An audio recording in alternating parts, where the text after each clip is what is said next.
ঘুম থেকে উঠেই রান্নাঘরে ঢুকলাম আর শাশুড়ি মাকে জিজ্ঞেস করলাম যে আজ কি রান্না করব। আর ওনার উত্তরে আসলো আজ কর শাক, তাও আবার আটা দিয়ে। আমার তো শুনেই মাথাটা গরম হয়ে গেল। আটা দিয়ে আবার কে শাক রান্না করে?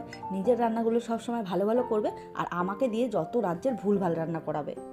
দিন দিন ওনার ভুলভাল আবদারগুলো কিন্তু বেড়েই যাচ্ছে, এটা আমার একেবারেই সহ্য হচ্ছে না।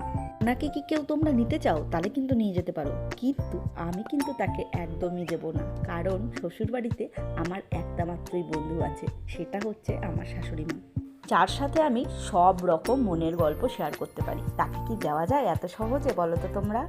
আজ তোমাদের সাথে শাকের রেসিপিটাই শেয়ার করে নিই।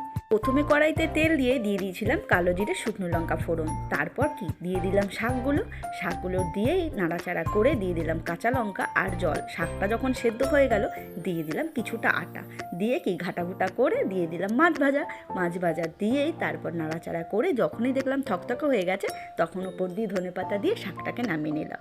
তবে এই শাকটা কিন্তু খেতে ভীষণই ভালো হয়। আমি তো তোমাদের সাথে একটু মজা করছিলাম। এর পরের রেসিপিটা ছিল ভোলা মাছের ঝাল। তো সবার প্রথমেই একটা মশলা বানিয়ে নিয়েছিলাম আদা কাঁচা লঙ্কা বেটে নিয়েছিলাম, তার মধ্যে একটু কাশ্মীরি লঙ্কার গুঁড়ো আর দিয়ে দিয়েছিলাম হলুদ। এইবার কড়াইতে একটু তেল দিয়ে দিয়েছিলাম কালো জিরে ফোড়ন, তারপরে দিয়ে দিয়েছিলাম পেঁয়াজ কুচিটা একটু ভাজা ভাজা হয়ে গেছিলো। তার মধ্যে দিয়ে দিয়েছিলাম টমেটো আর কাঁচা লঙ্কা, ব্যাস নাড়াচাড়া দিয়ে একটু লবণ দিয়ে তারপর দিয়ে দিয়েছিলাম ওই মশলাটা। তারপর ওর সাথে অ্যাড করেছিলাম 1 চামচ ধনে জিরের গুঁড়ো।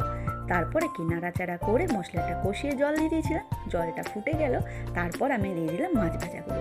এবার মাছ আর জল ভালো করে ফুটে গেলে উপর থেকে যখন ঝোলটা কমে আসবে তখন দিয়ে দিয়েছিলাম বেশ কিছুটা ধনেপাতা কুচি। আমার কিন্তু ভোলা মাছের ঝাল একদম তৈরি। এইবার আজকে রান্নাবান্নাগুলো তোমাদের সাথে একটু শেয়ার করে নিই। এই যে আমাদের শাক দিয়ে মাছ, তো দেখো, আর এই শাকে কিন্তু আমি হলুদ দিইনি। হলুদ দিলে কিন্তু শাকের যে লাল রঙটা সেটা পাওয়া যেত না, তাই হলুদ ছাড়াই কিন্তু শাকটা রান্না করেছিলাম। তো এদিকে ভোলা মাছের ঝাল তৈরি, শাক তৈরি, আর মা সকালে করেছিল এই ভাজা, মানে সব কিছু সিম আলু গাজর ফাজর দিয়ে একটু করেছিল ভাজা। আজকের মতন বন্ধুরা এখানে ভিডিওটা শেষ করছি।